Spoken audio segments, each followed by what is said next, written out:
बच्चों, स्वागत है आपके अपने परिवार आईएएस विद अरिहंत में। मैं अमित कुमार। हम बेटा चर्चा कर रहे हैं ज्योग्राफी पर, और ज्योग्राफी पर आज हमारा टॉपिक है वायु दाब या वायुमंडल दाब।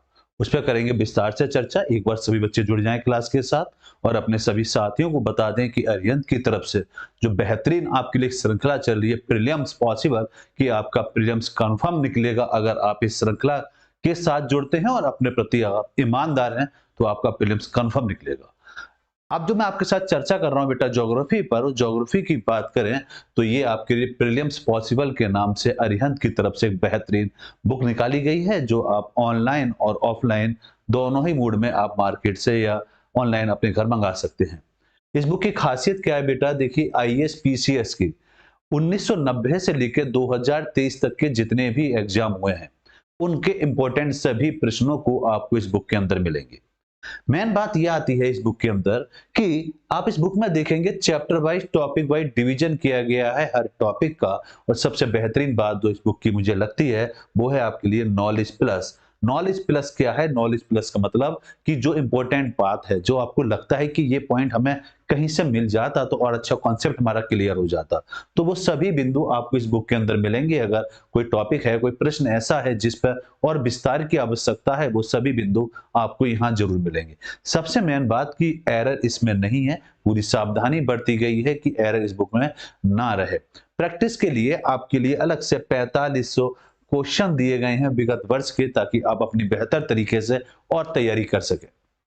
अब आपके मन में बात आ रही होगी कि सर सिर्फ प्रीलिम्स के लिए ज्योग्राफी की ही बुक है। नहीं बेटा, अगर आप तैयारी कर रहे हैं तो आपके लिए पूरा एक पैकेज दिया है। और देखिए, लिखा है पहली बार में प्रीलिम्स पार की। अगर आप ईमानदार से तैयारी करते हैं, बुक्स के साथ तैयारी करते हैं, तो प्रीलिम्स आपका जरूर निकलेगा। और इसमें बात करें, देखिए भारतीय इतिहास की भी बुक आपको मिलेगी, भूगोल, भारत एवं विश्व का भूगोल, जो मैं आपके साथ कर ही रहा हूं चर्चा। इसके बाद भारतीय राज्य व्यवस्था, भारतीय अर्थव्यवस्था और सामान्य विज्ञान की सभी बुक आपको इसके अंदर मिलेंगी। पुनः बता दूं, 100% एरर है। टिपिकल प्रश्नों के लिए नॉलेज प्लस दिया हुआ है और free package chapter wise test दिए गए हैं रिवीजन के लिए। विगत वर्ष के सभी प्रश्न इसमें आपको मिलेंगे। तो चलिए करते हैं श्रृंखला की शुरुआत। जहां हमने क्लास को रोका था, उसके आगे क्लास को लेकर चलेंगे। और क्लास की अगर हम बात करते हैं तो हमारा जो टॉपिक है, वो टॉपिक है वायु दाब या वायुमंडल दाब। इसको जरा समझेंगे कि आखिर यह है क्या। अभी हमने पिछली क्लासों में पढ़ा कि वायुमंडल क्या है। वायुमंडल के बाद हम पढ़ेंगे वायु दाब। इसका बहुत बड़ा महत्व है। पृथ्वी पर आपने देखा होगा कि वायु दाब जो बनता है, वायु दाब और टेम्परेचर का अपना ही विशेष महत्व है, जिसके द्वारा मौसम में परिवर्तन होते हैं या हवाओं के रुख जो बदलते हैं। आपने देखा होगा गर्मियों में हवाओं का रुख कुछ और होता है, सर्दियों में कुछ और होता है। तो मौसम के अनुसार इनमें जो परिवर्तन होता है, उनकी चर्चा आज की क्लास में हम करेंगे। तो यहाँ पर सबसे पहले वायु दाब या वायुमंडल दाब की अगर हम बात करते हैं, तो पहले इसका परिचय करते हैं, आखिर ये है क्या। इसकी अगर हम बात करते हैं तो धरातल के इकाई क्षेत्र पर वायु स्तंभ का जो भार होता है, उसको हम क्या बोलेंगे? वायुमंडल दाब या वायु दाब के नाम से इसको परिचित करेंगे। दूसरी बात, औसत वायु दाब आपके एग्जाम में पूछा जाता है, तो 1013.2 मिलीवार जो होता है, ये इसकी इकाई होती है। ये जरूर याद रखना बेटा, ये एग्जाम में बहुत पूछा जाता है। या इसको हम 1.1325 किलो पास्कल के तौर पर भी हम इसको यहां पर लिख सकते हैं। दूसरी बात, वायु दाब में जो परिवर्तन होता है, वो परिवर्तन किस आधार पर होता है?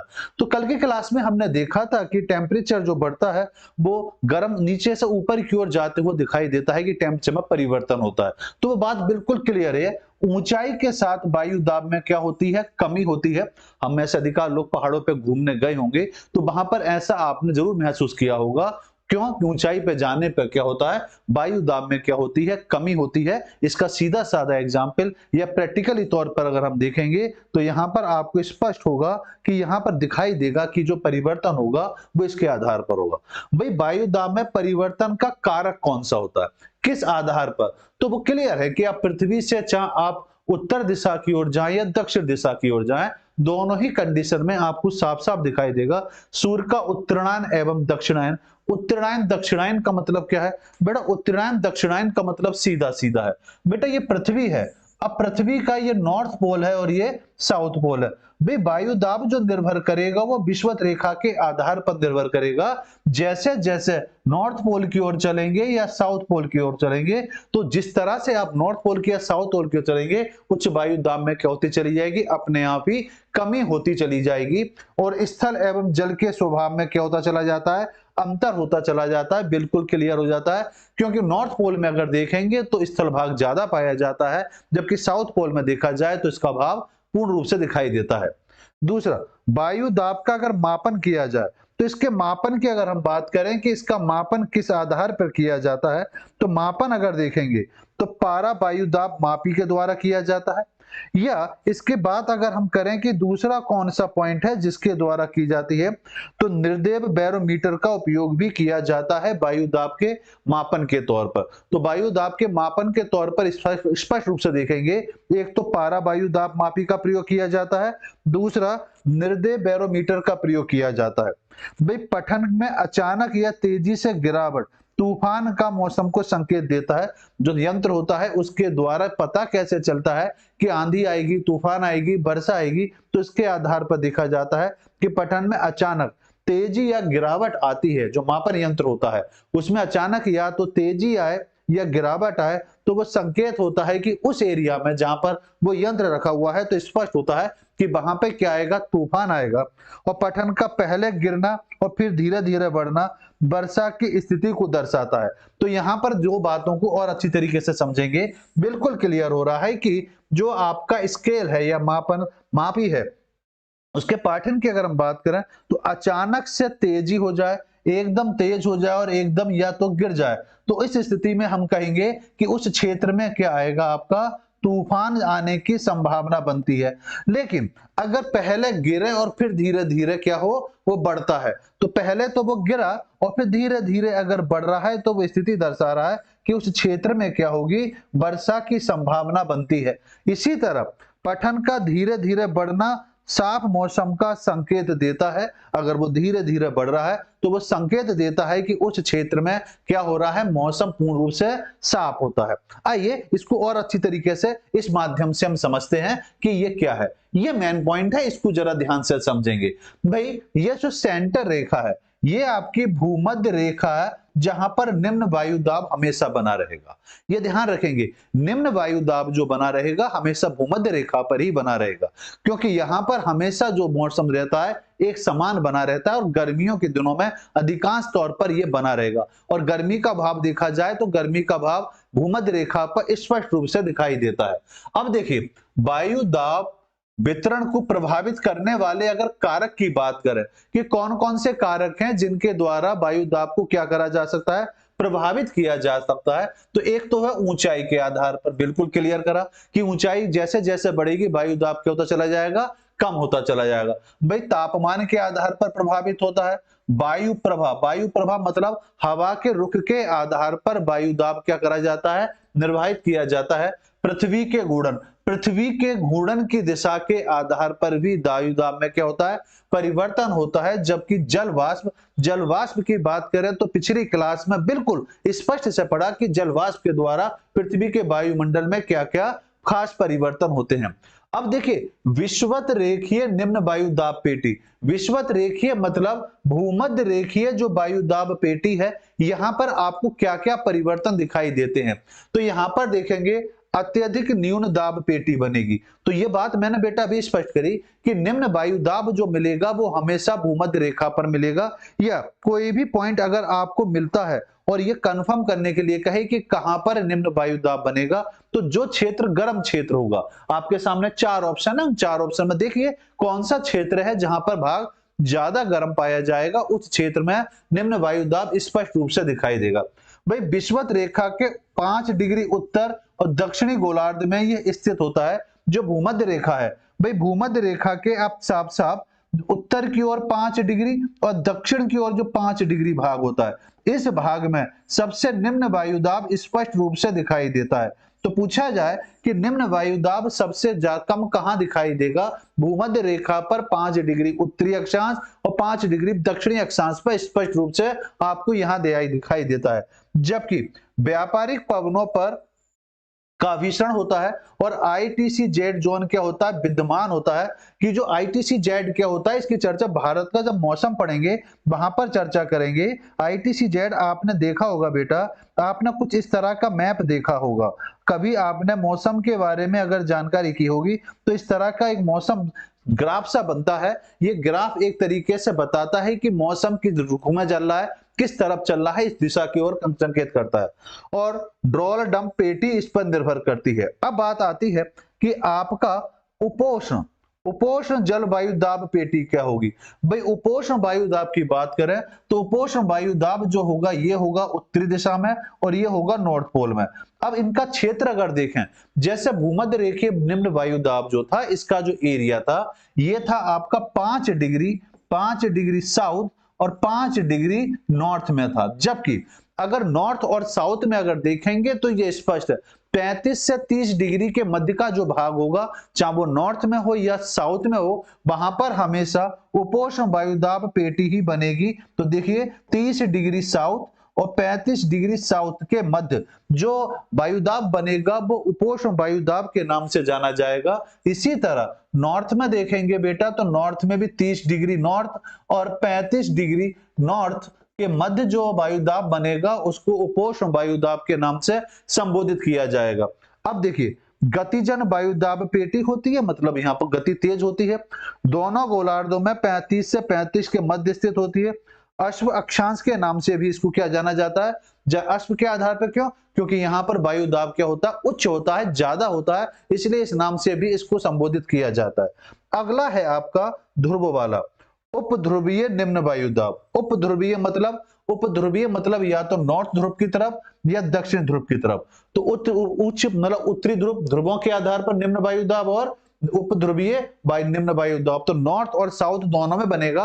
और यहां पर अगर आप डिग्री देखेंगे तो साफ साफ दिखाई दे रहा है 60 डिग्री और 65 डिग्री के मध्य में ये बनेगा। 60 और 65 डिग्री के मध्य में जो बनेगा वो नॉर्थ और साउथ दोनों ही स्थिति में बनेगा। तो गतिजन निम्न दाब पेटी होता है और दोनों गोलार्धों में देखा जाए तो 60 से 65 डिग्री अक्षांशों के मध्य में ये क्या होता है, स्थित होता है बेटा। और दक्षिणी गोलार्ध में नियमित तौर पर यह बनता है।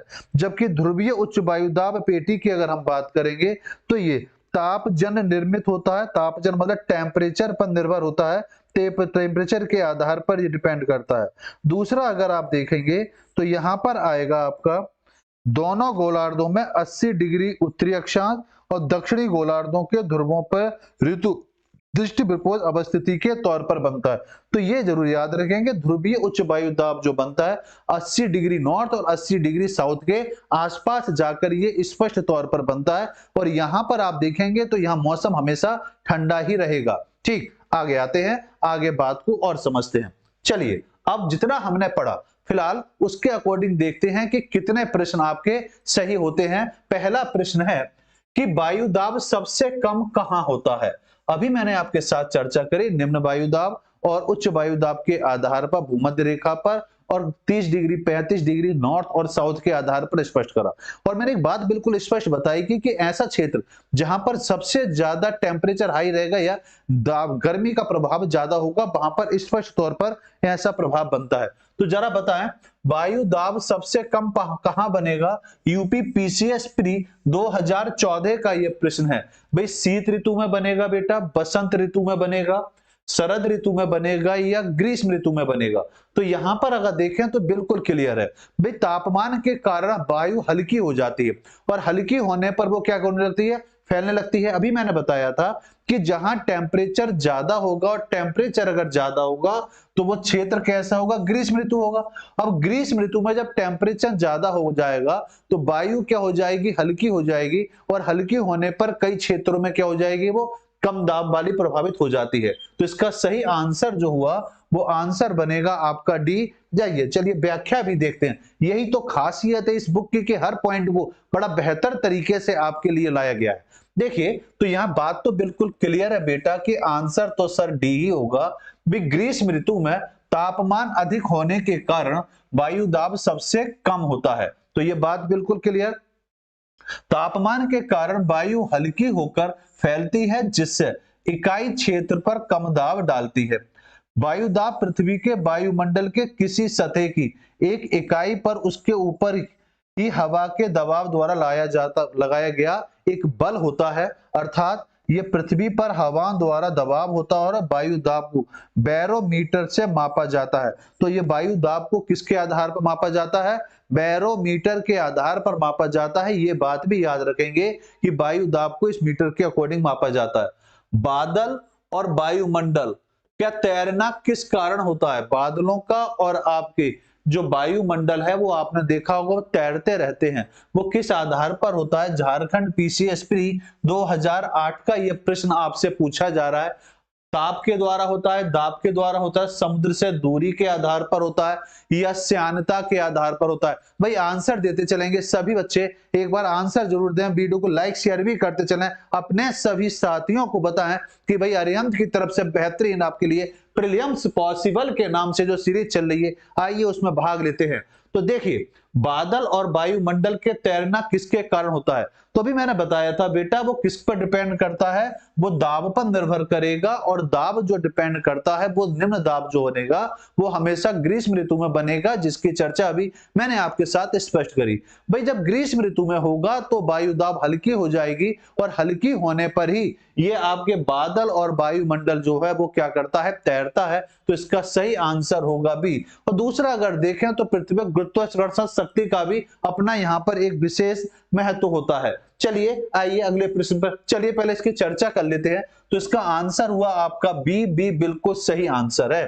भाई बादल और वायुमंडल का तैरना दाब के कारण होता है, और दाब के कारण क्यों होता है ये बात मैं आपको स्पष्ट कर चुका हूं कि वायुमंडल दाब पृथ्वी पर हवाओं का दबाव होता है, और यह पृथ्वी के धरातल पर पृथ्वी के गुरुत्वाकर्षण शक्ति के कारण होता है। तो ये किसके कारण? एक तो गुरुत्वाकर्षण शक्ति के कारण होता है, दूसरा इसको हम टेम्परेचर के अकॉर्डिंग भी माप सकते हैं कि टेम्परेचर जब ज्यादा होगा तो ये कंफर्म है वायु कैसी हो जाएगी? हल्की हो जाएगी। अपने भार के कारण पृथ्वी पर दबाव डालता है, और वायुमंडल दाब का अर्थ किसी दिए गए स्थान समय पर वहां वायु के स्तंभ का एक भार होता है जो वहां डिपेंड करता है। वायुमंडल में वायु दाब का वितरण भी असमान होता है, और वायु दाब में अंतर के कारण हवा में क्षैतिज गति आती है जिसको पवन कहा जाता है। तो यहाँ एक परिभाषा देखिए आपके लिए मिली कि पवन की परिभाषा क्या होगी, तो पवन की परिभाषा भी आपको स्पष्ट मिल रही है। तो देखिए व्याख्या में पुनः बताना चाहूंगा, इस बुक में जो व्याख्या दी गई है, बुक व्याख्या का अपना एक विशेष महत्व है कि प्रश्न के साथ और कौन कौन से प्रश्न आपके लिए बन सकते हैं वो यहाँ स्पष्ट होते हैं। भाई वायुमंडल में दाब के कारण बादल भी पृथ्वी के वायुमंडल का हिस्सा बने रहते हैं, और कम घनत्व और उच्च मात्रा के कारण बादल अपने वजन को संतुलित करने के लिए तैरते हुए दृष्टिगोचर होते हैं, मतलब हमें स्पष्ट रूप से दिखाई देते रहते हैं। आइए अगले प्रश्न पर आते हैं। निम्नलिखित में से कौन सा एक उत्तरी गोलार्ध के अल्प दाब क्षेत्र के परिसंचरण या प्रतिरूपित होता है?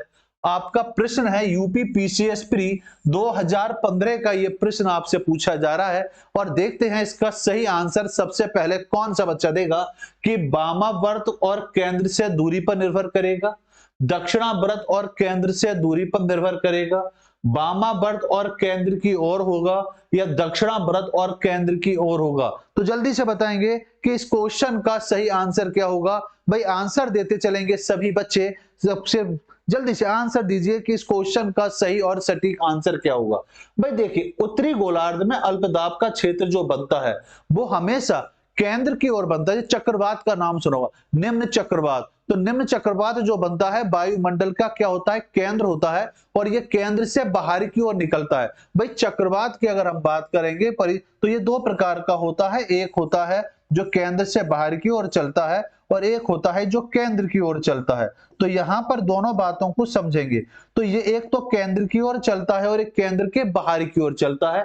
क्योंकि यहां पर वामावर्त की बात की जा रही है तो ये आंसर जो बनेगा ये तो क्लियर हो गया, केंद्र से वामावर्त की ओर होगा, मतलब घड़ी की विपरीत दिशा के अकॉर्डिंग ये घूमता है। तो इसका सही आंसर होगा सी।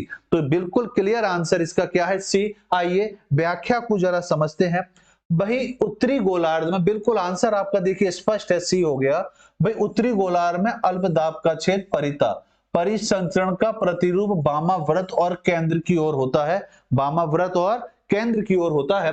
जब दो भिन्न गुणों वाली वायु आपस में मिलती है, यहां ध्यान से समझिए, दो भिन्न गुणों वाली वायु जब आपस में मिलती है तब इसे वायु परिसंचरण तंत्र विकसित हो जाता है और इसे चक्रवात के रूप में देखा जाता है, जो आपने अक्सर देखा होगा जून के आसपास में ये घटना आपके क्षेत्र में घटेगी, या आप सर्दियों में देखेंगे तटों के आसपास ये घटना बनती है। भाई चक्रवात निम्न वायुदाब का केंद्र होता है, तो ये भी एक प्रश्न आपके लिए बना कि चक्रवात किसका केंद्र होता है। चक्रवात निम्न वायुदाब का केंद्र होता है, जिसके चारों केंद्रोन्मुखी समवायुदाब रेखाएं विद्यमान होती हैं और इसमें वायुदाब केंद्र से बाहर की ओर बढ़ता है। मैं यही बात आपको स्पष्ट कर रहा था कि जो दो भवनें होती हैं जो एक दूसरे के अपोजिट होती हैं, एक स्थान पर आती हैं और एक दूसरे से केंद्र से अपोजिट डायरेक्शन की ओर मूव कर जाती हैं। फलतः हवाएं परिधि से केंद्र की ओर चलने वाली, जिसकी गति उत्तरी गोलार्ध में घड़ी की सुई के विपरीत या वामवत केंद्र की ओर, दक्षिणी गोलार्ध में घड़ी की सुई की दिशा के अनुकूल तथा केंद्र से दूरी की ओर होती है। तो यहाँ दो बातें हैं, दोनों बातों को ध्यान से समझेंगे ताकि आप बेहतर तरीके से और समझ सकें। रावत बेटा नमस्कार। नमस्कार बेटा। चलिए अगले प्रश्न का आंसर देंगे। प्रश्न कह रहा है जो आपका यूपी पीसीएस प्री 2001 में आया और मध्य प्रदेश पीसीएस प्री 2018 का ये प्रश्न है। तो इस प्रश्न का आंसर देंगे बेटा कि इसका सही और सटीक आंसर क्या बन सकता है कि इंटर ट्रॉपिकल कन्वर्जेशन जोन, जो ITCZ जो मैंने बताया था, एक निम्न वायुदाब पेटी स्थित होती है। भाई ITCZ जो इस तरह का ग्राफ बनता है, आपने समाचार सुने होंगे या मौसम के बारे में जब भी संरचना करते हैं तो इस तरह की घटना संरचना सी रचना सी बनती है। जैसे भारत के परिप्रेक्ष्य में देखें तो भारत के नक्शे में आप जब मौसम को पढ़ेंगे या जब चर्चा करेंगे तो वहां पर इस तरह का ग्राफ बनता है। तो व्यापारिक एवं पछुआ हवाओं की पेटी के मध्य बनता है, पछुआ एवं ध्रुवीय हवाओं की पेटी के मध्य बनता है, ये ध्रुवों के समीपवर्ती क्षेत्रों में बनता है, या आपके भूमध्य रेखा पर बनता है। जल्दी से बताएंगे क्योंकि इसकी चर्चा अभी मैं थोड़ी देर पहले जब चैप्टर की करी थी शुरुआत, तो वहां पर आपको स्पष्ट रूप से मिली थी। तो जल्दी से आंसर देंगे कि सर इस क्वेश्चन का सही और सटीक आंसर ये वाला रहेगा। तो देखिए अभी मैंने बताया था कि निम्न वायुदाब पेटी, निम्न वायुदाब पेटी जो बनेगा वो हमेशा कहां बनेगा, जहां पृथ्वी का टेम्परेचर या गर्मी जहां ज्यादा होगी। और पूरी पृथ्वी पर अगर हम देखें तो पृथ्वी पर आप देखेंगे कि जो भूमध्य रेखा है, भूमध्य रेखा पर चाहे सूर्य नॉर्थ पोल में रहे या साउथ पोल में हम इसको रखें, सूर्य का प्रकाश हमेशा यहाँ चमकता रहेगा और लगभग दिन और रात एक जैसे समान माने जाते हैं, टेम्परेचर यहाँ लगभग एक समान रहता है। तो ये बात बिल्कुल क्लियर होती है कि भूमध्य रेखा पर ही ये निम्न वायुदाब बनेगा। पुनः समझ लें, निम्न वायुदाब, चार ऑप्शन आपको जो भी मिले उनमें से सही आंसर वही होगा कि जो क्षेत्र सबसे ज्यादा गर्म होगा वहीं पर निम्न वायुदाब बनेगा। उसका रीजन क्या है भाई, जब टेम्परेचर बनता है तो वायुदाब हल्की हो जाती है और वो चारों तरफ प्रभावित होती है, जिसको प्रमाण अभी थोड़ी देर हमने देखा। भाई बादलों का तैरना, वायुदाब का स्थानांतरण होना, ये इसी पर निर्भर करता है। तो सही आंसर जो हुआ वो आंसर आपका रहेगा डी। देखो बेटा व्याख्या भी समझ लेते हैं, और हाँ ये भी बात को समझ लें कि ये भूमध्य रेखा जो होती है, भाई भूमध्य रेखा से थोड़ी देर पहले डिस्कशन भी करा था, 5 डिग्री नॉर्थ और 5 डिग्री साउथ के मध्य ही बनेगा। ये भी याद रखेंगे, 5 डिग्री नॉर्थ और 5 डिग्री साउथ अक्षांश के मध्य ही निम्न वायुदाब पृथ्वी पर सबसे निम्न बनता है। देखिए व्याख्या भी देख ले तो इसका आंसर हो गया डी, बिल्कुल क्लियर है। इंटरट्रॉपिकल कन्वर्जेशन जोन, जिसको ITCZ, एक निम्न दाब पेटी भूमध्य रेखा पर स्थित होती है। कहां स्थित होती है?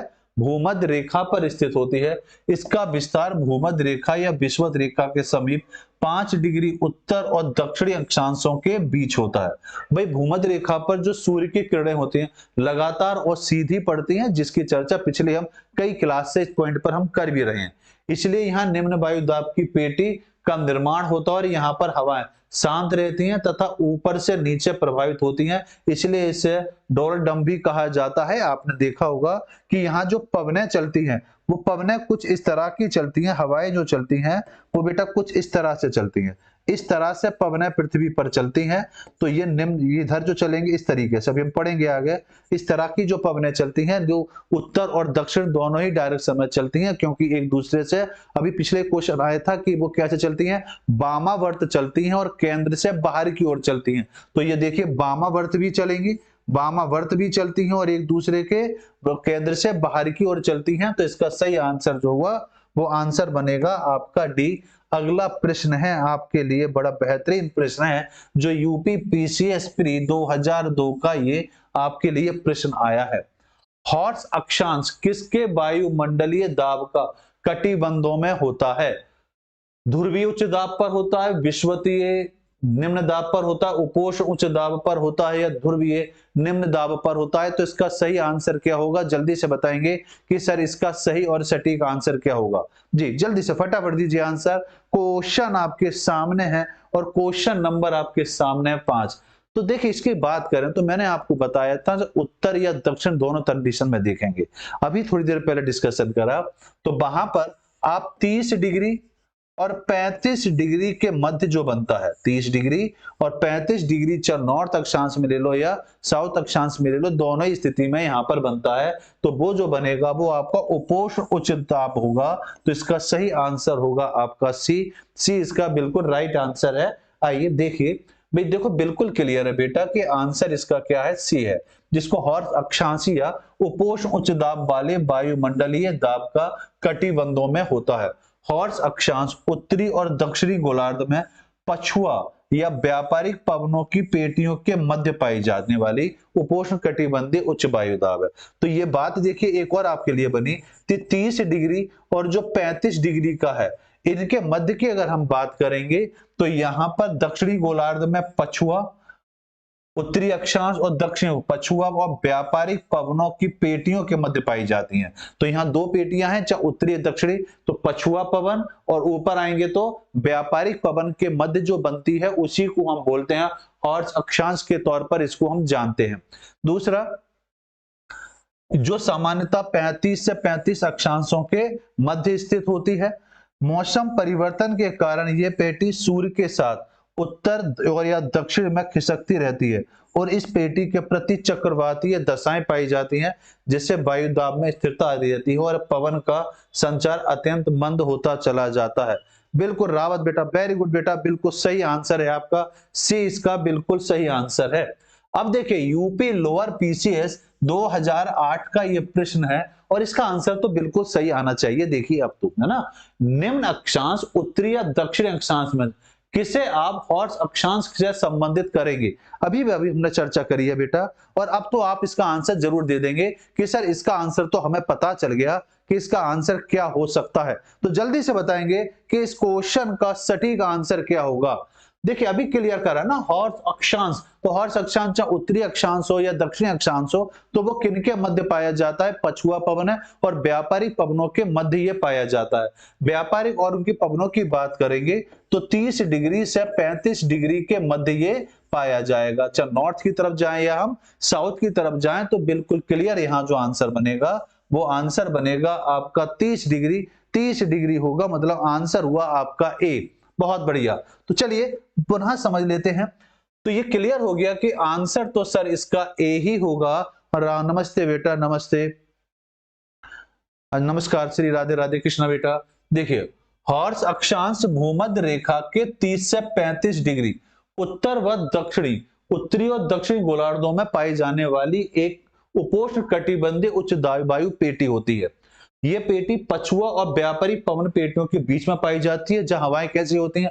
शांत और कम वर्षा। इन अक्षांशों की क्या होती है? अपनी एक विशेषता होती है। तो इसका सही आंसर होगा ये। बहुत बढ़िया बेटा, सभी का आंसर सही है, बिल्कुल राइट आंसर। आइए अगले प्रश्न का देखते हैं, सबसे पहले कौन आंसर देगा।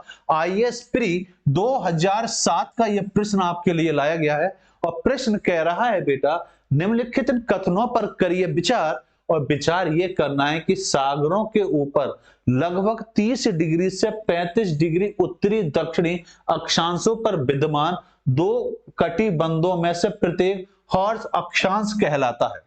दूसरा, हॉर्स अक्षांश निम्न कटिबंध होता है। उपरोक्त कथनों में से कौन सा सही है? आपके सामने ऑप्शन है केवल एक, केवल दो, केवल एक और दो, ना फर्स्ट और ना सेकंड। तो जल्दी से आंसर देंगे इसका सर, जल्दी से आंसर देंगे बेटा कि क्वेश्चन नंबर 7 का आंसर क्या होगा। जल्दी से आंसर दीजिए क्वेश्चन नंबर 7 का कि सर इसका सही और सटीक आंसर क्या होना चाहिए जी।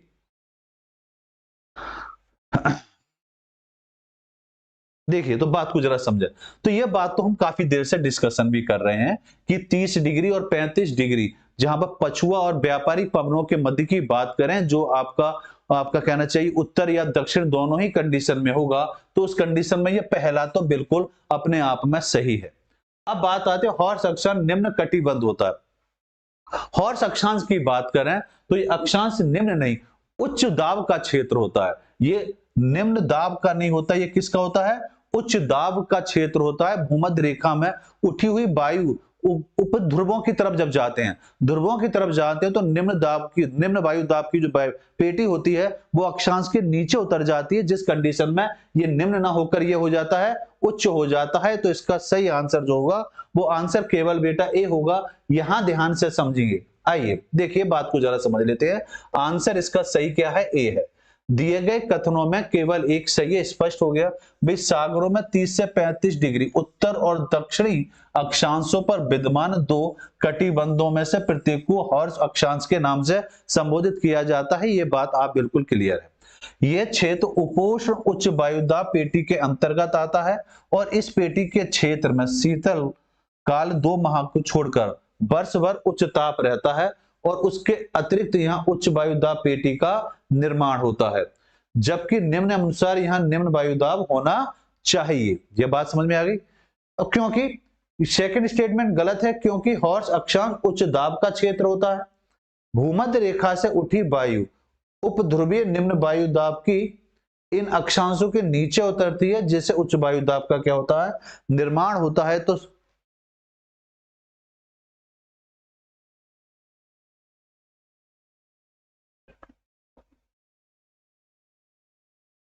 बिल्कुल बेटा सभी क्रम से बनी हुई हैं, बिल्कुल आप आराम से होली में आराम से उनको प्लेलिस्ट बनी हुई है अलग से ज्योग्राफी की। आप पूरी ज्योग्राफी के सीक्वेंस से अगर देखेंगे तो बिल्कुल बेहतर तरीके से चीजें आपके समझ में आएंगी, क्योंकि कुछ चीजें ऐसी है इसमें जुड़ी हुई जो शायद कल की या परसों की क्लास में हमने चर्चा कर रखी है। तो होली का पूरा फायदा उठाएं आप और प्ले लिस्ट बिल्कुल सिक्वेंस वाइज देखें, बिल्कुल कायदे से बनी हुई है। ठीक है, आइए अगले प्रश्न पर आते हैं। अच्छा, अब आगे हमारे पवन संचार और जेट प्रवाह जिनकी हम बात कर रहे हैं, जेट पवन, पछुआ पवन, स्थायी पवन, तो जरा इनको भी अब जरा समझ लेते हैं। पहले हम इनका परिचय समझते हैं कि परिचय क्या है। भाई क्षैतिज रूप से गतिशील वायु क्या कहलाती है? पवन कहलाती है। तो पवन की शॉर्ट में बात करें तो क्षैतिज रूप से गतिशील, जो क्षैतिज रूप से गतिशील होगी उसे क्या बोला जाएगा? वायु बोला जाएगा, पवन कहा जाएगा। पवन प्रवाह किसे कहा जाता है?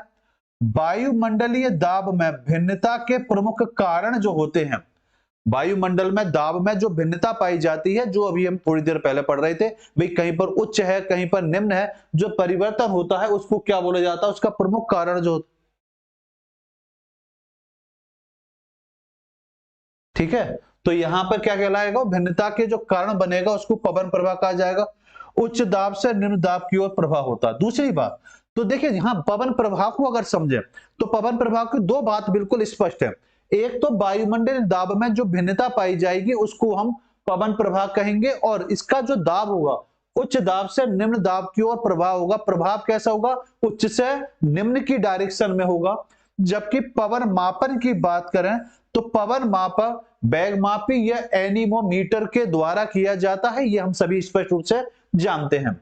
अब पवन की दिशा या वेग को प्रभावित करने वाले कारक कौन से होते हैं? कि पवन की डायरेक्शन जो होती है, भाई पवन की डायरेक्शन मान लो ये भूमध्य रेखा है, तो भूमध्य रेखा से जो पवन चली इसकी जो डायरेक्शन बार बार चेंज हो रही है, इसको प्रभावित करने वाले कारक कौन कौन से होते हैं? तो दाब प्रवणता बल होता है, एक तो घर्षण बल होता है, और कोरियोलिस बल इसके अंतर्गत। ये तीन फोर्स हैं जो इसको क्या करते हैं? प्रभावित करते हैं, इसकी डायरेक्शन को चेंज करते हैं। इनकी चर्चा अभी हम थोड़ी देर में करेंगे, ये हैं क्या। आगे आते हैं। अब पवनों के अगर हम प्रकार की बात करें तो पवनों के प्रकार को हम भिन्न भिन्न तरीके से समझने की कोशिश करते हैं। जैसे एक होता है भूमंडलीय पवन। भूमंडलीय जो भूमंडल भूभाग पर जो पवन चलेगी उसे भूमंडलीय पवन के नाम से जाने जाएंगे।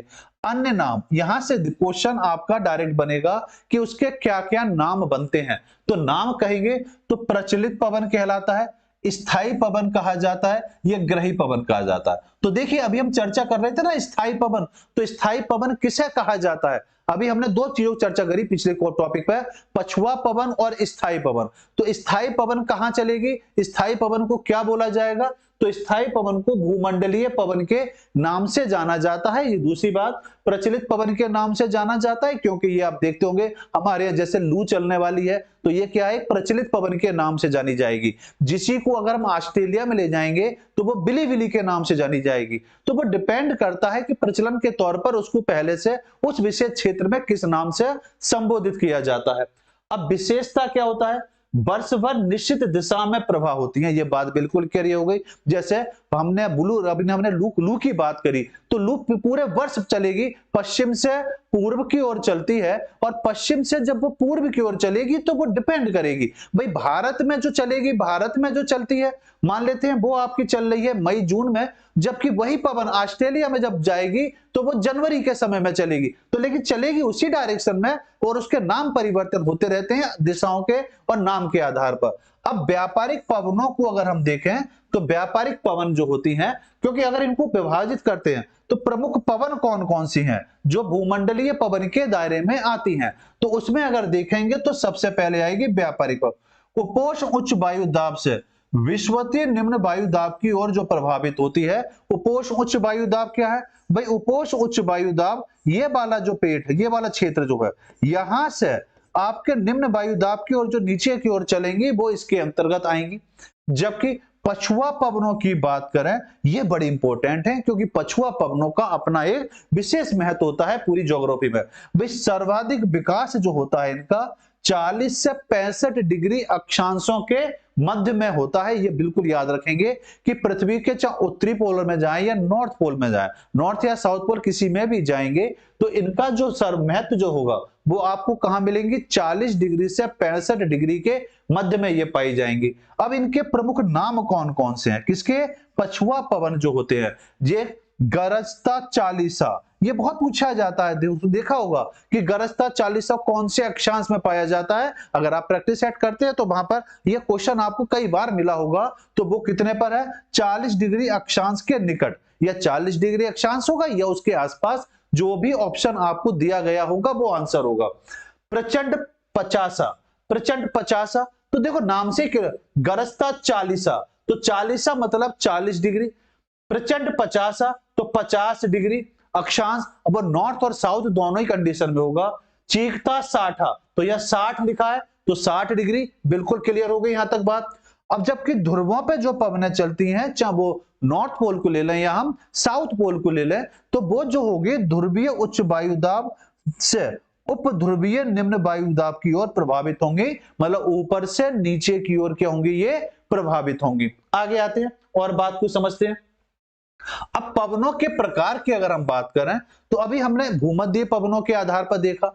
अब इसको अगर और डिवाइड करेंगे तो मौसम पवन है, मौसम के आधार पर जो पवनें चलती हैं उनको किस तरह से देखा जाए, उसको अगर देखेंगे तो अन्य नाम में सामयिक पवनों के तौर पर भी इनको जाना जाता है। जो समय के अनुसार परिवर्तित होती रहती हैं उनको सामयिक पवनों के अंतर्गत रखेंगे। विशेषता क्या होती है, मौसम और समय के अनुसार पवनों की दिशा में क्या होता है, परिवर्तन होता रहता है, इसीलिए इनको मौसमी पवनों के नाम से जाना जाता है। दीप सिंह बेटा नमस्कार। ठीक, अब मानसूनी पवनें कौन सी होंगी, मानसूनी पवनें जो मौसम के साथ आती हैं उन्हें मानसूनी पवनें कहते हैं और ये कर्क और मकर रेखा के मध्य उत्पन्न होती हैं। देखिए पिछली क्लास में हमने एक पॉइंट पर चर्चा करी थी कि पृथ्वी में अगर आप आते हैं और पृथ्वी में भूमध्य रेखा और कर्क रेखा और मध्य रेखा के बीच की जो बात करेंगे, यहीं पर मौसम में सबसे ज्यादा परिवर्तन आपको स्पष्ट रूप से दिखाई देगा। या पृथ्वी पर हम देखें तो 12 प्रकार के जलवायु जलवायु पाए जाते हैं उनमें अधिकतर जलवायु जो पाया जाएगा वो आपको इसी क्षेत्र के अंतर्गत मिलेगा। भाई मानसूनी जलवायु प्रदेश के तौर पर जाना जाता है, उसी आधार पर उनको जलवायु मानसूनी जलवायु प्रदेश या विभिन्न प्रकार की घासों के आधार पर उसको संबोधित या प्रदर्शित तौर पर देखा जाता है। भाई स्थलीय समीर, ये देखिए पेपर में डायरेक्ट आते हैं आपके कि स्थलीय समीर क्या है, समुद्रीय समीर क्या है, पर्वतीय समीर क्या है, घाटी समीर क्या है, ये आपके एग्जाम में डायरेक्ट तौर पर पूछा जाए। भाई स्थल से सागर की ओर, अगर मान लीजिए हम थोड़ा भारत के नक्शे के अकॉर्डिंग अगर इसको हम देखें तो स्थल से जो सागर की ओर पवनें चलती हैं, स्थल से जो सागर की ओर पवनें चलेंगे उसका स्थलीय समीर कहेंगे। इन्हें क्या बोला जाएगा, ध्यान से समझेंगे बेटा, इसको थोड़ा मैप से देख लेते हैं। इनको क्या बोला जाएगा, स्थल समीर कहा जाएगा। कैसी पवन, जो स्थल से सागर की ओर चलेंगे, नाम से क्लियर हो रहा है। दूसरा समुद्र समीर, मतलब समुद्र से स्थल की ओर जो चलेंगे वो क्या कहलाएंगे, समुद्र। पर्वतीय समीर, पर्वत शिखर, भाई ये पर्वत है तो पर्वत शिखर से घाटी की ओर, पर्वत शिखर मतलब पहाड़ के ऊपरी भाग से नीचे की ओर जो पवन चलेगी उसे पर्वतीय समीर कहा जाएगा। जबकि घाटी समीर की बात करें तो घाटी से पर्वत की ओर जो पवन चलेगी उसको घाटी समीर के नाम से जाना जाएगा। ये बिल्कुल डायरेक्ट याद रखेंगे क्योंकि यहां से आपके एग्जाम में क्वेश्चन डायरेक्ट पूछा जाता है। आगे आते हैं, आगे बात को और बेहतर तरीके से समझते हैं।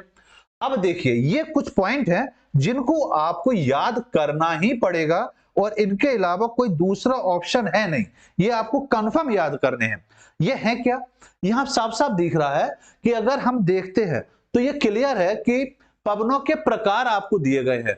पवनों के प्रकार की बात करेंगे तो पवनों के प्रकार में स्थानीय पवन, विशेषता, स्थान, क्षेत्र और विशेष से प्रभावित पवनें कौन कौन सी हैं ये आपको याद करनी है और इनको जरा देखें। देखिए गर्म और शुष्क स्थानीय पवन, गर्म और शुष्क स्थानीय पवन कौन कौन सी हैं और ये पवनें कहां कहां होती हैं प्रभावित, ये जरूर याद रखेंगे बेटा। और अगर किसी को ये पॉइंट मिस हो जाते हैं तो मैं पुनः सलाह दूंगा बेटा कि आप नजदीक के बुक स्टोर से ये बुक जरूर परचेस कर लें। अरिहंत की है, जिसमें जो भी कुछ मैं आपको पढ़ा रहा हूं वो सभी कुछ आपको इस बुक के अंदर मिल जाएगा। वहां से आप डायरेक्ट बुक को अच्छी तरीके से और बेहतर तरीके से आप अपनी तैयारी को बेहतर कर सकते हैं। बाकी डिस्कशन हम यहाँ कर ही रहे हैं। जैसे चिनुक की बात करें तो यह पवन कहां चलती है, यूएसए में। और ये कैसी पवन है, ये जितनी भी पवन मैं चर्चा यहां कर रहा हूं ये सभी गर्म और शुष्क पवन के नाम से जानी जाएंगी। और एग्जाम में आता है कि गर्म पवन बताइए, शुष्क पवन बताइए। एक तरफ पवन दिए गए होंगे, एक तरफ आपके सामने स्थान दिए गए होंगे, उनको मैच करने के लिए आपने भी आरो यारो में देखा इस तरह के प्रश्न अधिकांश तौर पर पूछे गए। फान की बात करें तो स्विट्जरलैंड में आती है। जोंडा की बात करें तो एंडीज पर्वत में से अर्जेंटीना, जो एंडीज पर्वत है, भाई एंडीज पर्वत की अगर हम बात करते हैं तो एंडीज पर्वत जो दक्षिणी अमेरिका में है, एंडीज पर्वत से लेकर और आपके अर्जेंटीना तक का जो ये वाला भाग है, यहां तक जो पवन चलती है उसको जोंडा पर्वत का नाम। दो पवनें और चलती है वहां पर, अभी हम चर्चा करेंगे। हवू जो सूडान में जानी जाती है। शिराको, शिराको इंपोर्टेंट है, सहारा मरुस्थल या रुधिर वर्षा के नाम से भी जाना जाता है। भाई रुधिर वर्षा के नाम से क्यों जाना जाता है, क्योंकि जब ये वर्षा होती है तो इसे अम्लीय लाल रंग की वर्षा होती है, ठीक है, इसलिए इसको क्या बोला जाता है, रुधिर वर्षा के नाम से जाना जाता है। और ये कहां होती है, इटली में। हार्मटन ये सहारा मरुस्थल में है। ब्रिक फील्डर ये कहां पर, ऑस्ट्रेलिया में है। सांता अना यूएसए में कैलिफोर्निया के अंतर्गत है। लू जिसकी बात मैं अभी कर रहा था, भारत और पाकिस्तान। ब्लैक रोलर उत्तरी अमेरिका। सामल इराक व फारस की खाड़ी। वर्गस दक्षिणी अफ्रीका।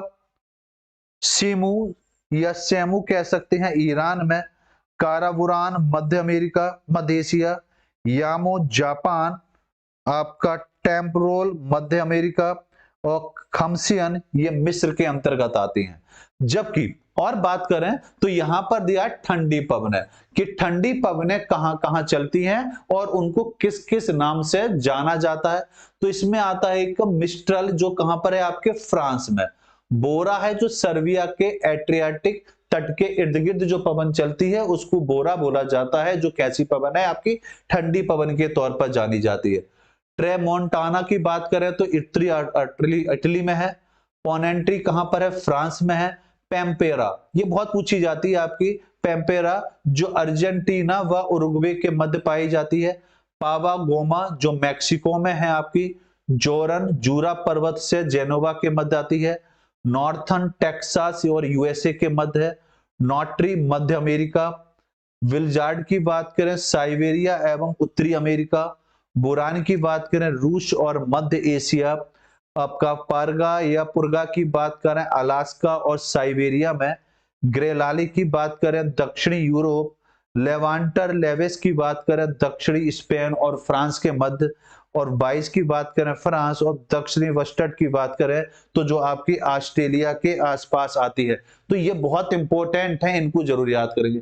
अब जो जेट पवन है उनसे रिलेटेड और कौन कौन से प्रश्न आपके लिए बनते हैं, वो कौन कौन से बिंदु हैं उन्हें भी समझ लेते हैं। भाई जेट प्रवाह या जेट स्ट्रीम के नाम से जो जाना जाता है, भाई ये पृथ्वी से कुछ ऊंचाई पर चलते हैं जिनकी स्पीड लगभग आपको 120 किलोमीटर प्रति घंटे से अधिक ही रहती है। ठीक, तो यहां पर अगर आप देखेंगे तो आप यहां देखेंगे, नमस्ते बेटा नमस्कार, तो यहां पर अगर परिचय के तो क्षौम सीमा के ऊपर पश्चिम में प्रभावित परिध्रुवीय पवन के तौर पर जाना जाता है। क्षौम सीमा क्या होती है?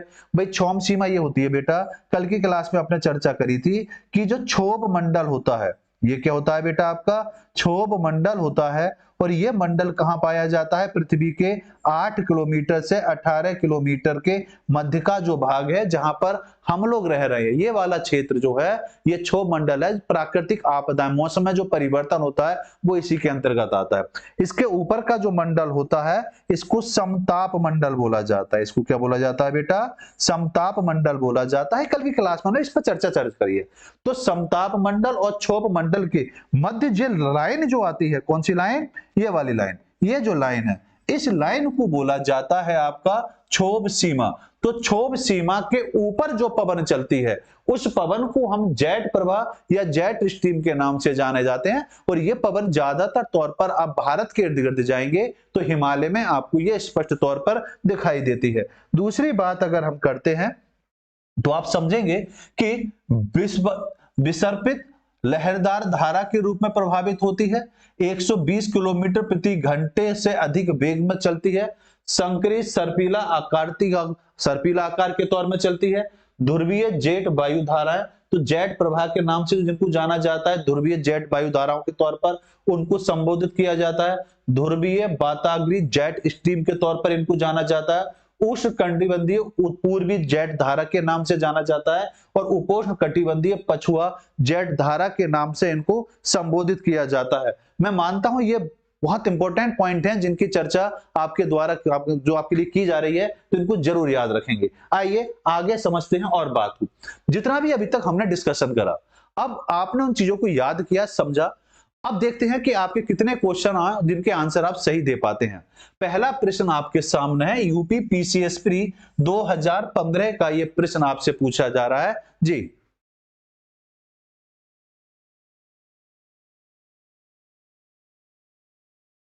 बिल्कुल रावत जी, बिल्कुल।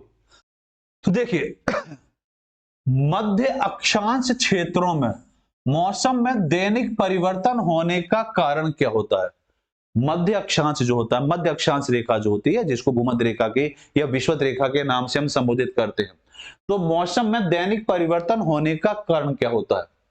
ऊर्ध्वगामी वायु संवहन, अधोगामी वायु चालन, अभिवहन या विकिरण। कौन सा ऑप्शन होगा? जल्दी से बताएंगे कि सर इस क्वेश्चन का सही और सटीक आंसर। बिल्कुल बिल्कुल बिल्कुल, तैयारी करिए, आराम से करिए, क्लास आपके लिए चल रही है ये, ठीक है ना।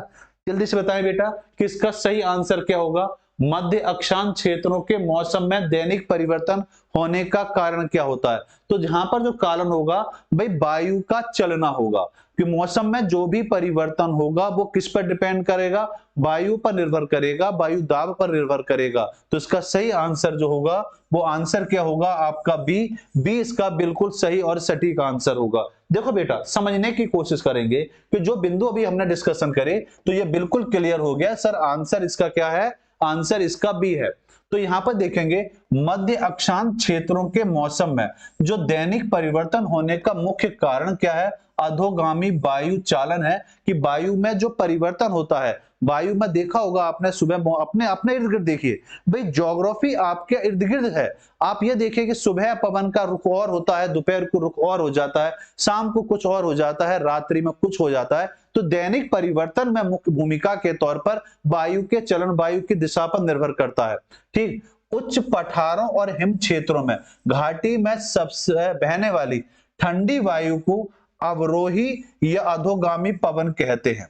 बिल्कुल क्लियर हो गई बात। इन्हें पर्वत समीर भी कहा जाता है। पर्वत समीर क्यों कहा जाता है? क्योंकि पर्वत से नीचे चलती है, मतलब पर्वतों से घाटी की ओर ये पवन चलती है। अधोगामी पवनें मुख्यतः उच्च स्थानों से निम्न स्थानों की ओर प्रभावित होती हैं। ये बात बिल्कुल स्पष्ट अभी हुई कि उच्च से नीचे की ओर चलेगी, मतलब पर्वत के मुख्य बिंदु से, और कहां चलेगी? निचले भाग की ओर चलेगी, घाटी की ओर चलेगी, जो स्थानीय स्तर पर दैनिक तापमान में क्या होती है? परिवर्तन लाती है। चिनुक और सामता अन्यथा मुख्य अधोगामी हवाएं हैं जो दैनिक तापांतर को प्रभावित कर महत्वपूर्ण भूमिका के तौर पर ये निभाती है। तो इसका सही आंसर होगा आपका बी। आइए देखते हैं इस प्रश्न का आंसर कौन देगा। आईएएस प्री 2014 का ये प्रश्न है बेटा, और देखते हैं कि इसका सही आंसर सबसे पहले कौन सा बच्चा देता है कि सर इसका सही आंसर ये होगा। पवनों का मौसमीय उत्क्रमण किसका प्रारूपी अभिलक्षण है? किसका अभिलक्षण है? जल्दी से बताइए कि सर इसका आंसर ये होगा।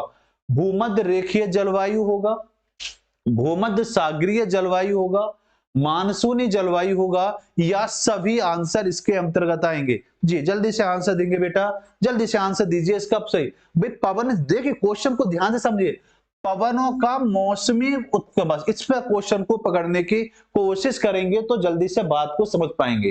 तो देखिए पवनों का मौसमी उत्क्रमण विकास प्रभावित रूप से जो विलक्षण करता है वो किस पर निर्भर करता है? मानसून पर निर्भर करेगा, और मानसून पर निर्भर करेगा तो मानसूनी जलवायु इसका आंसर होगा। बिल्कुल सही और सटीक आंसर होगा। श्री रावत जी का आंसर आ गया, वेरी गुड। क्वेश्चन नंबर डालकर आंसर देंगे ज्यादा बेहतर रहेगा। तो यहां पर देखिए बिल्कुल क्लियर बात कि आंसर क्या है सर, इसका सी है, बिल्कुल सही।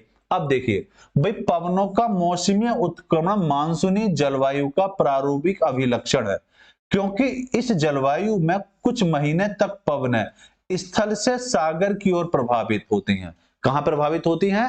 स्थल से सागर की ओर प्रभावित होती हैं, और शेष महीने में अपना प्रभाव बदलकर सागर से स्थल की ओर चली जाती है। तो कुछ समय तो स्थल से सागर की ओर और कुछ समय सागर से स्थल की ओर होती है प्रभावित। मानसूनी पवनों के प्रभाव वाले क्षेत्र में मानसूनी जलवायु क्षेत्र, भाई इन पवनों की वजह से ही तो ये पवनें जो चलती हैं, इन पवनों की वजह से ही तो आपका मानसून उठता है।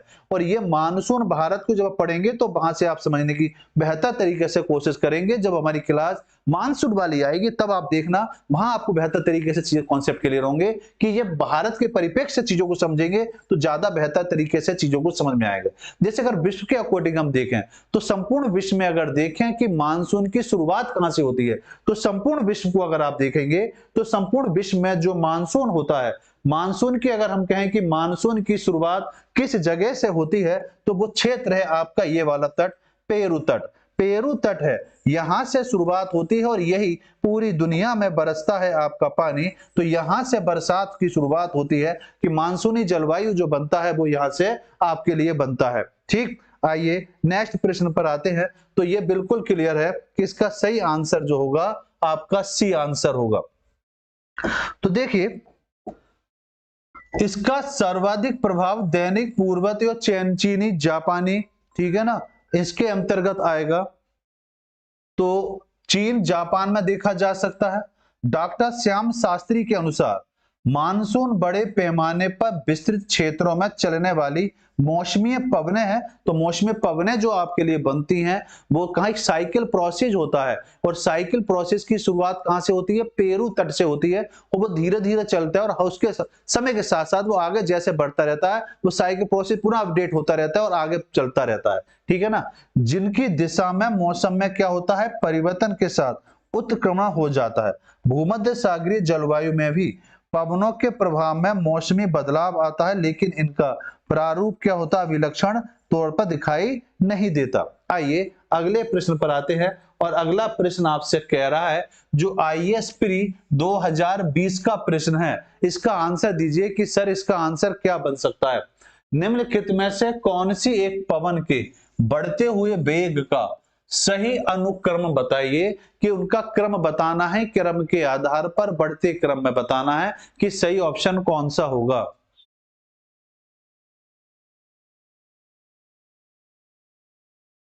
नहीं बेटा, वही सिलेबस है, कोई खास बदलाव नहीं है।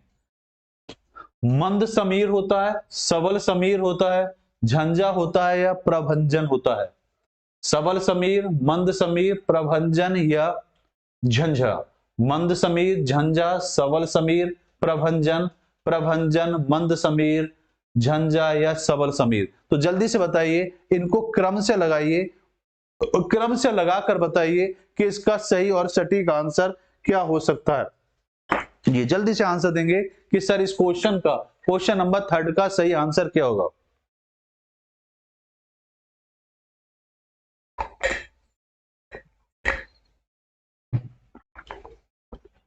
भाई पवनों के अगर प्रभाव की बात करेंगे तो निम्न वेग से उच्च वेग की ओर होता है, ये तो स्पष्ट हो गया, क्योंकि इतनी देर से चर्चा कर रहे हैं, ये बात तो आप स्पष्ट रूप से समझ गए होंगे। तो इस आधार पर अगर हम देखेंगे तो मंद समीर, तो यहीं से क्लियर हो गया। निम्न वायुदाब से कहां होता है, निम्न वेग से उच्च वेग की ओर होता है। तो यहां वेग से रिलेटेड पूछ रहा है कि पवन के बढ़ते हुए क्रम में बताइए, तो निम्न वेग से कहां होता है, उच्च वेग की ओर होता है। तो मंद कहां लिखा है, देखो यहीं लिखा है, मंद से कहां होता है, उच्च की ओर। तो मंद तो यहां भी दिया हुआ है, तो मंद 2 जगह हो गया, तो ये तो क्लियर है बेटा, ना तो आंसर बी होगा और ना डी होगा। अब मंद से कहां होता है, उच्च की ओर होता है, तो उच्च में अगर जाकर देखेंगे तो उच्च में सबसे ज्यादा कौन सा होता है, प्रभंजन होता है। भाई प्रभंजन इसमें भी दिया है, तो यहां भी क्लियर हो गया।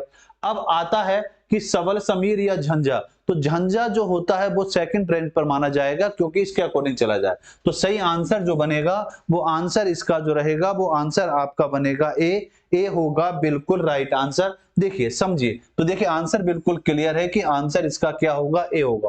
उपरोक्त पवनों का वेग सही क्रम जो होगा वो मंद समीर होगा, सबल या मजबूत समीर या झंझा से युक्त समीर भी कह सकते हैं, और प्रभंजन समीर के तौर पर जाना जाता है। ठीक, भौगोलिक भाषा में गतिशील वायु को पवन या हवा कहा जाता है। वायु दाब में क्षैतिज विषमताओं के कारण पवन उच्च दाब से निम्न दाब की ओर बहती है। तो यहां ध्यान से समझेंगे, पवन के बहाव की अगर हम बात करेंगे तो उच्च दाब से निम्न दाब की ओर, लेकिन अगर वेग की बात करेंगे तो वेग निम्न से उच्च की ओर चलता है।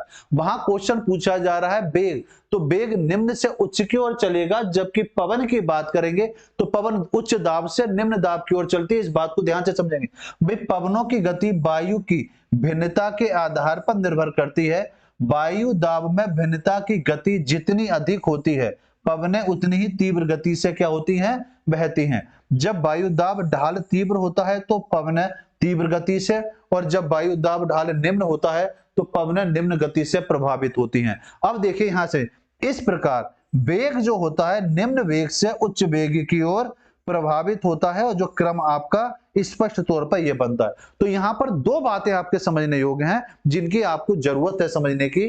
पहला पॉइंट तो यहां पर क्लियर हो रहा है कि पवनों की अगर हम बात करेंगे तो ये पवन उच्च दाब से निम्न दाब की ओर बहती हैं, लेकिन अगर उनको वेग के आधार पर पवन के वेग की बात करेंगे तो निम्न वेग से ये क्या होती हैं, निम्न वेग से उच्च वेग की ओर क्या होती हैं, प्रभावित होती हैं। फिलहाल इसका सही आंसर क्या है आपका, ए आंसर इसका सही होगा। यूपी पीसीएस प्री 2023 का प्रश्न है और आपको बताना है बेटा कि इसका आंसर क्या हो सकता है। प्रश्न यह है, दक्षिणी गोलार्ध में हवा में बाईं ओर विक्षेपित होने का क्या कारण, बाईं ओर विक्षेपित होती हैं। अभी चर्चा करी थी कि पवनों की प्रभाव की अगर हम बात करेंगे तो केंद्र से बाहर की ओर निकलती हैं, और केंद्र से जब वो बाहर की ओर चलती हैं तो वो वामावर्त घूमती हैं, और उसकी डिस्कशन अभी थोड़ी देर पहले आपके साथ मैंने की है। तो जरा बताइए इसका क्या आंसर होगा, चुंबकीय क्षेत्र होगा, कोरियोलिस बल होगा, तापमान होगा या दाब होगा।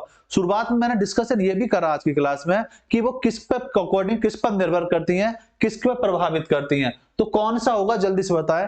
3 फोर्स मैंने आपको बताए थे, उनमें से एक फोर्स आपको यहां दिया गया है, उनमें से एक फोर्स दिया है, वो कौन सा फोर्स है जल्दी से बताएंगे कि सर इस क्वेश्चन का सही आंसर ये होगा। जी जल्दी से आंसर दें। तो बिल्कुल क्लियर आंसर कि जब फोर्स की बात कर रहे हैं सर तो कोरियोलिस बल होगा और इसका सही आंसर क्या होगा, वो बी होगा। बिल्कुल राइट आंसर, बिल्कुल। दीप सिंह का आंसर बहुत बढ़िया बेटा, दीप सिंह का आंसर सबसे पहले आया, बी इसका बिल्कुल सही और सटीक आंसर होगा। अब जरा समझ लो भाई, ये क्लियर हो गया। दक्षिणी गोलार्ध में जो हवा के बाईं ओर विक्षेपित होने का जो कारण है वो क्या है, कोरियोलिस बल है। इस बल के कारण पृथ्वी के घूमने की दशा, पृथ्वी अपनी धुरी पर घूमती है और डायरेक्शन सूर्य के चारों ओर चक्कर लगाती है, दोनों कंडीशन में। तो पृथ्वी के घूमने से हवा की दिशा में क्या हो जाता है, प्रभावित होती है, और पृथ्वी का उत्तरी गोलार्ध में हवा को दाईं ओर तथा दक्षिणी गोलार्ध में बाईं ओर विक्षेपित करता है। और कोरियोलिस बल के फोरल के नियम के प्रभाव के कारण ये जाना जाता है। तो फोर्स कौन सा लगेगा, फोर्स आपका लगेगा कोरियोलिस बल जो है, इस पे ये क्या करता है, काम करता है। अगला प्रश्न है उत्तराखंड पीसीएस मेंस का प्रश्न है और ये 2002 का प्रश्न है। तो बताइए इसका आंसर क्या हो। बैरोमीटर से पारे के तल की अचानक गिरावट किसको सूचक करती है। सर ये तो सब वही प्रश्न हो रहे हैं जो अभी थोड़ी देर पहले आपने हमारे साथ डिस्कशन किया था। डिस्कशन करा जा रहा है, शुरू में जो टॉपिक पर डिस्कशन किया जा रहा है, व्याख्या जो करी जा रही है उसका अपना महत्व है कि बुक में हर पॉइंट को बड़ी बेहतर तरीके से लिया गया है ताकि आप प्रश्न को बेहतर तरीके से समझ सकें और उसका एनालिसिस कर सकें। तो जरा बताइए किसका क्या होगा।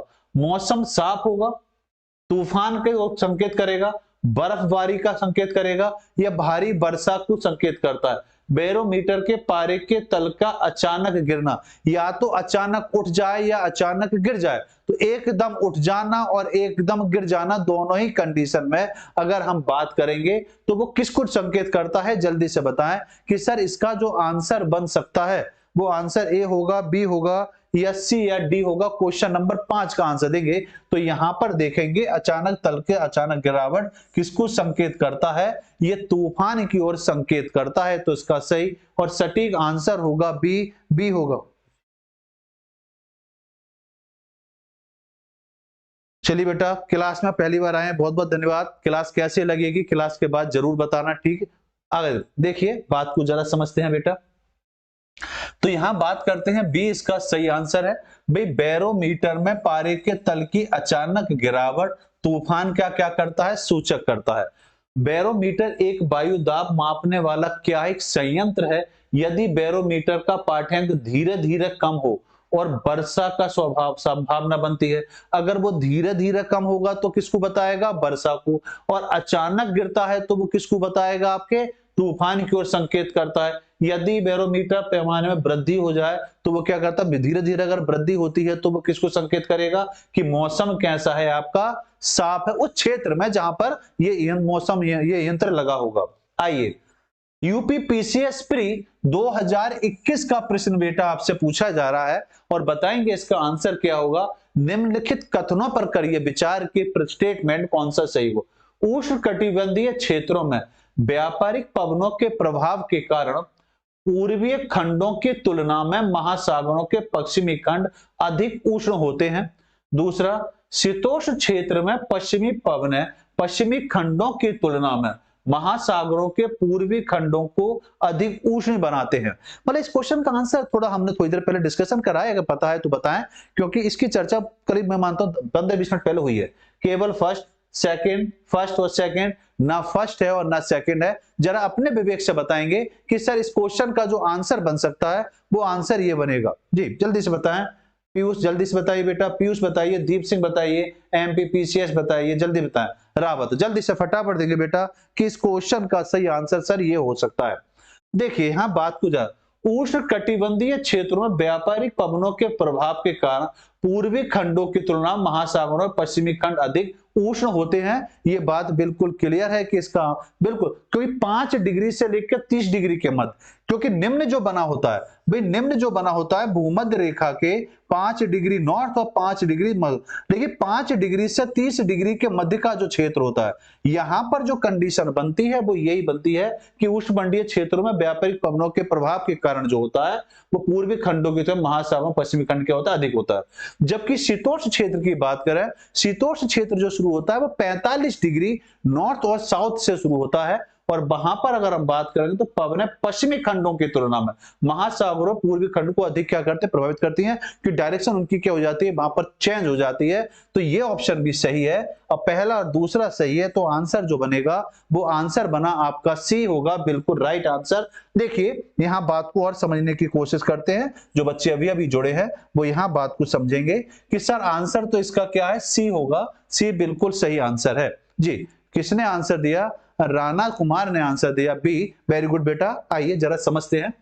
उष्ण कटिबंधीय क्षेत्रों में व्यापारिक पवनें जो होती हैं 5 डिग्री से 30 डिग्री उत्तर और दक्षिणी अक्षांशों के मध्य चलती है। जिन्होंने भी अभी क्लास में जुड़े हैं इस क्लास को थोड़ा शुरू से देख लेंगे, ताकि वहां पर आप पवनों को, वायु दाब को थोड़ा अच्छी तरीके से समझ पाएंगे, ताकि ये पता चले कि पृथ्वी के कितने डिग्री पर, कितने अक्षांश पर कौन सी पवन किस तरह चलती है, इसकी जानकारी होना जरूरी है। तो ये जो होता है बेटा 5 से 30 डिग्री उत्तरी व दक्षिणी अक्षांशों के मध्य चलती है।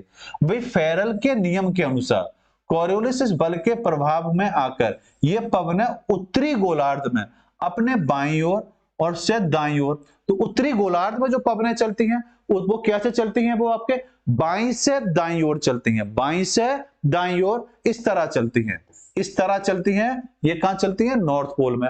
जबकि दक्षिणी गोलार्ध में दाईं से बाईं ओर चलती हैं, मतलब अपोजिट चलती हैं कुछ इस तरीके से। तो ये इस तरह जो पवनें चलती हैं ये आपको डिपेंड करता है, ये नॉर्थ पोल की तरफ प्रेजेंट करता है और ये साउथ पोल के अकॉर्डिंग डिपेंड करता है, मुड़ जाती हैं। इस प्रकार ये पवनें उत्तरी गोलार्ध में उत्तर पूर्व या दक्षिणी गोलार्ध में दक्षिण पूर्व दिशा में चलती हैं।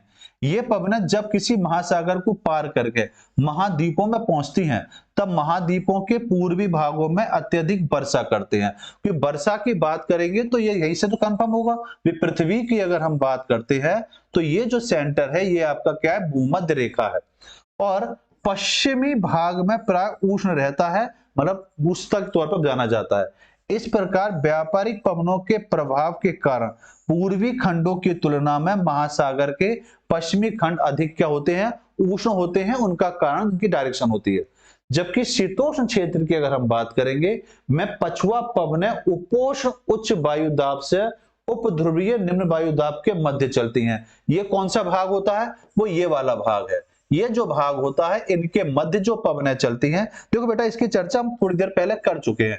ये वाला जो भाग होता है इनके मध्य में जो पवनें चलती हैं उनको शीतोष्ण क्षेत्र के तौर पर जाना जाता है।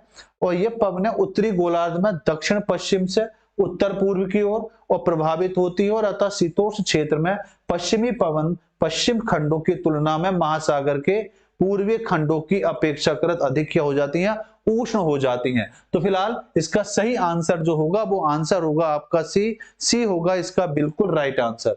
आइए अगले प्रश्न पर आते हैं और प्रश्न है आपका यूपी पीसीएस प्री 1992 का ये प्रश्न है। और प्रश्न बेटा आपसे कह रहा है कि बताइए उच्च दाब के क्षेत्र से भूमध्य सागर की ओर चलने वाली पवनें कौन सी होती हैं। अभी आपके साथ मैंने डिस्कशन भी किया है और अगर वो डिस्कशन आपने समझा है तो इसका आंसर तो आप दे सकते हैं कि उच्च दाब क्षेत्र से भूमध्य सागर की ओर चलने वाली पवनों को क्या पछुआ पवनें कहा जाता है, व्यापारिक पवनें कहा जाता है, मानसूनी पवनें कहा जाता है या समुद्री पवनों के तौर पर जाना जाएगा। तो जल्दी से बताएंगे इसका सही आंसर क्या होगा, क्योंकि उच्च दाब से भूमध्य सागर की ओर, तो उच्च दाब कहां बनेगा भाई, उच्च दाब जो बनेगा वो यहां से नीचे की ओर जो चलती हैं पवनें या इस तरह की जो पवनें चलेंगी यहां जो आकर बनेंगी उनको आप क्या कहना पसंद करेंगे। तो जल्दी से बताएंगे इनको क्या कहेंगे जी। राणा जी जल्दी से, वेरी गुड, जल्दी से आंसर दे बेटा कि इस क्वेश्चन का सही आंसर सर ये हो सकता है।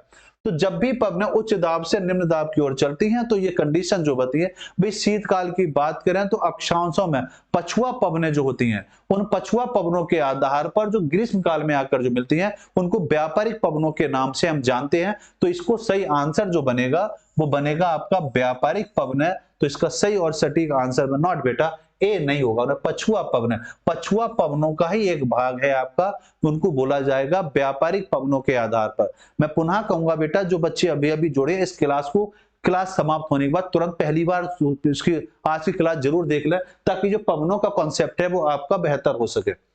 देखिए तो यहाँ पर शीतकाल में बात करें तो कौन सी पवनें होती हैं?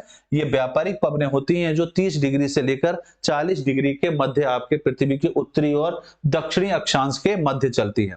ये आ रहा है मध्य प्रदेश पीसीएस प्री 2009 का ये प्रश्न है, और प्रश्न कह रहा है पछुए हवाएं, वे हवाएं होती हैं जो चलती है, कहां चलती हैं, कैसे चलती हैं, ये आपको बताना है। ध्रुवीय क्षेत्रों के ऊपर चलती है, रात्रि में पृथ्वी से समुद्र की ओर तथा दिन में समुद्र से पृथ्वी की ओर चलती हैं, मौसम पर निर्भर होकर विभिन्न दिशाओं में चलती हैं, या भूमध्य रेखा से 30 से 60 डिग्री उत्तर और दक्षिणी अक्षांशों के मध्य चलती हैं। तो जल्दी से बताइए इसका आंसर क्या हो सकता है। अभी कुछ देर पहले मैंने आपके साथ एक चर्चा करी थी कि अगर आपसे कोई पूछे पछुआ पवनें कहां चलती हैं, तो पछुआ पवनों की बात करी थी, तो वो एक अक्षांश बताया था कि इन दो अक्षांशों के मध्य ये पवन चलेगी। तो पृथ्वी पर अगर आप देखेंगे तो बेटा देखो, दोना समझ लो, 0 डिग्री से 5 डिग्री नॉर्थ और 5 डिग्री साउथ के बीच में निम्न वायु दाब बनेगा, यहां ध्यान से समझेंगे।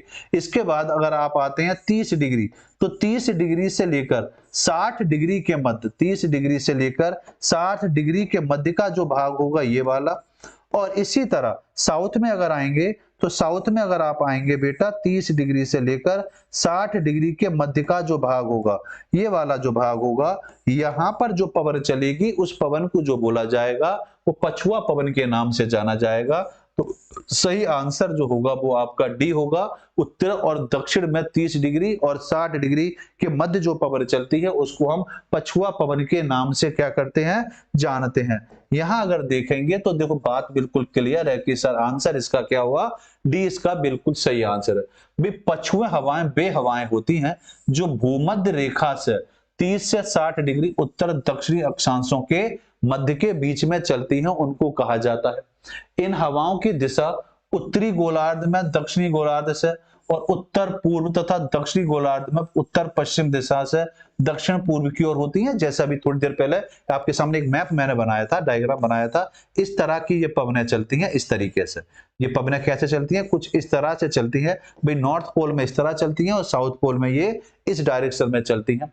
इन हवाओं की ध्रुवीय सीमा में परिवर्तन होता रहता है, जिसके कारण यहाँ पर गर्म तथा आर्द्र पछुए हवाएं ध्रुवों से आने वाली ठंडी हवाओं से क्या हो जाती हैं, मिल जाती हैं। तो ये दोनों यहाँ कर क्या होती हैं, मिलती हैं, और मिलने के बाद ये एक दूसरे से अपोजिट चलती है। अपोजिट मतलब सेंटर से बाहर की ओर चलती हैं और सेंटर से बाहर की ओर वामावर्त डायरेक्शन में चलती हैं, ये भी याद रखेंगे, जिससे वहां पर वाताग्र बन जाता है और जिन्हें शीतोष्ण वाताग्र के नाम से जाना जाता है। ये हवाएं व्यापारिक हवाओं की अपेक्षा अत्यधिक प्रचंड होती हैं, मतलब तेज होती हैं, और इन हवाओं के साथ चक्रवात एवं प्रति चक्रवात की पश्चिम से पूर्व की दिशा में चलते रहते हैं। चक्रवात प्रति चक्रवात तूफान है, तो तूफान जब हम समुद्र पढ़ेंगे वहां पर इनकी चर्चा और अच्छी तरह से करेंगे। इन चक्रवातों प्रति चक्रवातों के कारण पछुआ हवाओं के स्वभाव में क्या होता है, परिवर्तन स्पष्ट रूप से दिखाई देता है। वो परिवर्तन यहाँ आपको स्पष्ट रूप से दिखाई भी दे रहा है। राजस्थान प्री 1993 का ये प्रश्न है, और प्रश्न का आंसर देखते हैं कि कौन सा बच्चा सर सबसे पहले देगा। विश्व के किस समुद्री क्षेत्र में लंबी चालीसा पवनें प्रभावित होती है? तो लंबी चालीसा मतलब जहां 40 डिग्री अक्षांश होगा। अभी कुछ देर पहले मैंने आपके साथ जिक्र भी करा था कि जहां चालीसा लिखा हो 40 डिग्री, जहां 50 डिग्री लिखा हो 50 चालीसा के नाम से उनको संबोधित किया जाता है। तो उत्तरी सागर होगा, हिंद महासागर होगा, कैरेबियन सागर होगा या कोरल सागर होगा। अब वो आप पर डिपेंड करता है। देखिए मैपिंग जरूर करेंगे, मैपिंग से ताकि कॉन्सेप्ट क्लियर हो, क्योंकि ज्योग्राफी का कम से कम 70% भाग आपकी मैपिंग पर डिपेंड करता है, और मैपिंग में ये बुक आपको बहुत ज्यादा सहायता भी पहुंचाएगी। इसमें हर पॉइंट बड़ा बेहतर तरीके से दिया गया है। तो श्रृंखला के साथ जुड़े रहेंगे और इस बुक को भी अपने पास रह के बैठेंगे ताकि और अच्छी तैयारी आपकी हो सके। ये बुक आप नजदीक के बुक स्टोर से भी ले सकते हैं या ऑनलाइन भी आप ऑर्डर कर सकते हैं। ठीक है, कि जो भी कुछ मैं पढ़ा रहा हूं इसी बुक से रिलेटेड पॉइंट पढ़ा रहा हूं। तो यहाँ की अगर हम बात करेंगे 40 डिग्री, भाई 40 डिग्री बात करें दक्षिणी और दक्षिण के आसपास की बात करें, तो वो सागर जो आता है वो सागर आपका कौन सा होगा, हिंद महासागर। हिंद महासागर का वो भाग होगा जहां पर शक्तिशाली पछुआ पवनों के प्रभाव आपको स्पष्ट रूप से दिखाई देते हैं। आइए समझ लेते हैं। वे विश्व के हिंद महासागर के समुद्र के क्षेत्र में लंबी चालीसा पवनें क्या होती हैं, प्रभावित होती है। भाई चालीसा लिखा है तो ये कंफर्म बेटा 40 डिग्री ही होगा, और गरजती चालीसा या लंबी चालीसा के नाम से इसको जाना जाता है। पृथ्वी के दक्षिणी गोलार्ध में 40 डिग्री दक्षिण और 50 डिग्री दक्षिण अक्षांश के मध्य चलने वाली शक्तिशाली पछुआ पवन को क्या कहा जाता है, गरजती चालीसा या लंबी चालीसा के नाम से जाना जाता है। आपको क्लास कैसी लग रही है बेटा, ये आपने विचार जरूर रखेंगे। और मैं पुनः बताना चाहूंगा कि जो अरिहंत की तरफ से आपके लिए श्रृंखला चल रही है प्रीलिम्स पॉसिबल, कि आपका प्रीलिम्स कंफर्म है अगर आप अपने प्रति ईमानदार हैं, उस श्रृंखला के साथ जुड़े रहेंगे। और पुनः बताना चाहूंगा इस बुक को आप जरूर लें, क्योंकि इसमें सिर्फ ज्योग्राफी से रिलेटेड सभी बिंदु आपको इसमें मिलेंगे। 250 प्लस क्वेश्चन है, साथ में 4500 प्लस प्रैक्टिस के लिए इसमें आपको प्रोवाइड कराए गए हैं। एरर नहीं है, टॉपिक वाइज पॉइंट दिए गए हैं, हर चीज को बेहतर तरीके से आपके लिए रखा गया है। तो चलिए फिर मिलते हैं कल की क्लास में, और कल फिर मिलेंगे 8 बजे। क्लास कैसी लग रही है जरूर बताएं, अपने साथियों को बताएं, शेयर करें। धन्यवाद।